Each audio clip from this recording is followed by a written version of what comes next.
Now you have in the Senate a bipartisan deal with new border and asylum restrictions. Fact of the matter is that when President Trump was in the White House, he secured our border.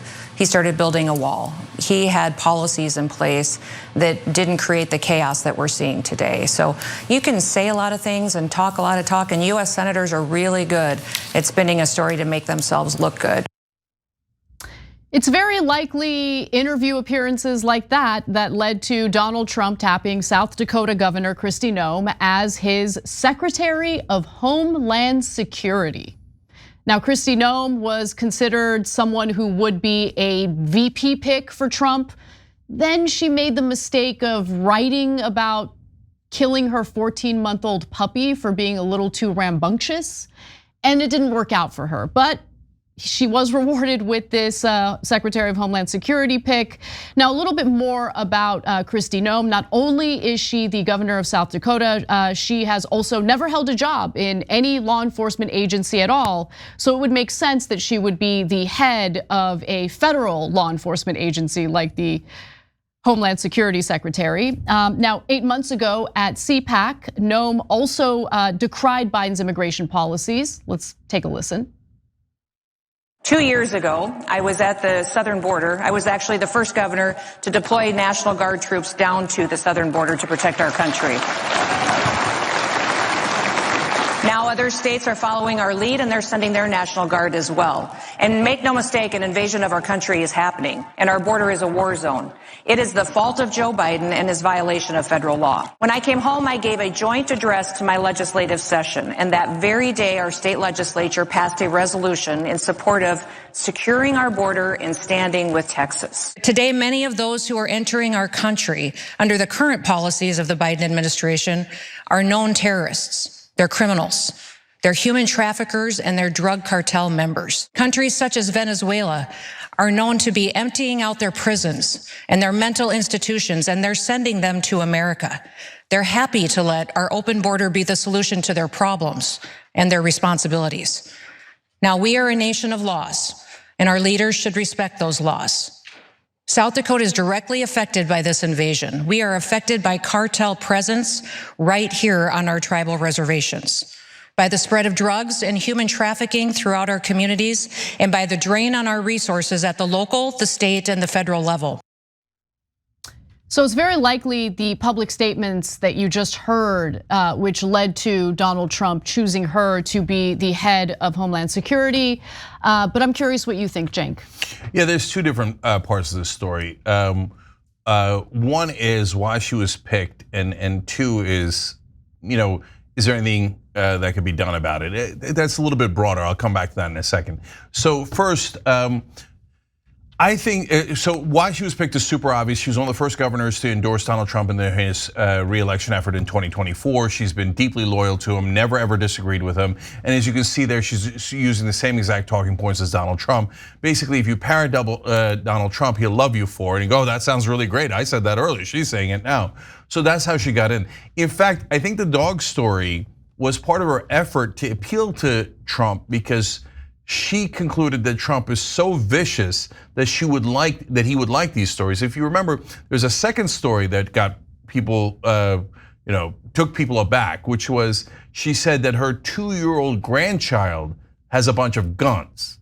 Oh my God. Cuckoo for Cocoa Puffs. I mean, she's either one of those people who escaped from the asylum and maybe she's sending the South Dakota National Guard down to the border because she's like, oh, my fellow lunatics are here, great, according to her logic, right?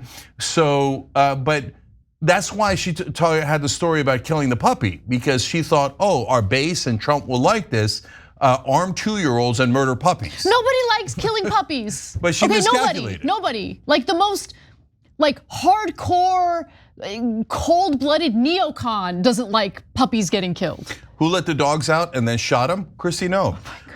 Okay, so but she thought that would play well, but it turns out that dog won hunt.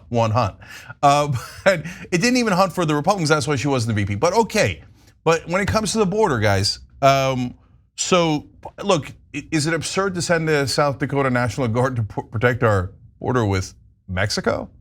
Of course, right? On the other hand, maybe she did such a great job of protecting the border with Canada. That's why the Canadians aren't coming in. Okay, But the bottom line now, to get to the second part of the story, is we had it coming. We lost the election.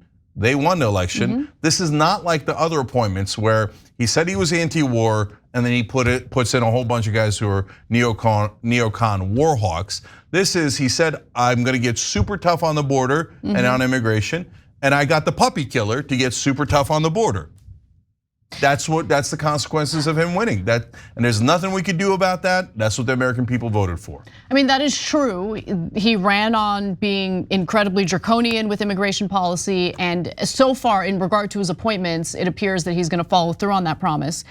So let's talk a little more about Noem's history, because she's currently banned from all 9 Native American reservations in her own state due to a lie that she had spread about drug cartels operating out of those reservations. So during a town hall, she argued that tribal leaders were profiting off of drug cartels in the state and prioritizing those cartels over parenting children on their reservations. Noem has since doubled down on saying Mexican drug cartels were rampant on Native American reservations in South Dakota. Here's a little taste of that. I've signed law enforcement memorandums of agreement with some of our Native American tribes, and I stand ready to work with tribes who have not yet partnered with us. The cartels are using our reservations to facilitate the spread of drugs throughout the Midwest, in particular fentanyl, which is being manufactured in China and it is smuggled over our southern border. It's causing these deaths. Total overdoses have increased by almost 20% across America since this administration took office. So that led to some bad blood with the tribes in her state. Those comments sparked a domino effect of tribes denouncing Noem and voting to bar the governor from their lands. According to the Argus leader of South Dakota, leaders of the Philandro Santee Sioux had been receiving pressure from local citizens to do something in response to Noem's comments. Now, I want to be clear, while there's no evidence of this actually taking place, cartels operating out of reservations in South Dakota, there were stories and there were instances of this happening in another state, in Montana specifically. But again, no evidence of that happening in South Dakota, which is why the tribes in South Dakota were furious with her spreading this lie. So there's that. If you watch any of our post-election coverage from the previous elections, you'll see me saying this over and over. Look, it's one thing when he violates his promises like we covered earlier in the show. But when you get the lying puppy killer, when you voted for the lying puppy killer, don't get surprised. And I don't mean you guys voted for her and voted for Trump, but the country did. And when we put up loser corporate robot establishment Democratic candidates who can't even beat Donald Trump, these are the consequences. I need you to remember that next time there's a Democratic primary, because they're going to tell you to vote for the loser corporate robots again, and you're going to get more puppy killers. Are they even going to give us a chance to vote for who we prefer in the primary, Cenk? I don't know, but anyway, we'll save that fight for when it comes, which is going to be very soon.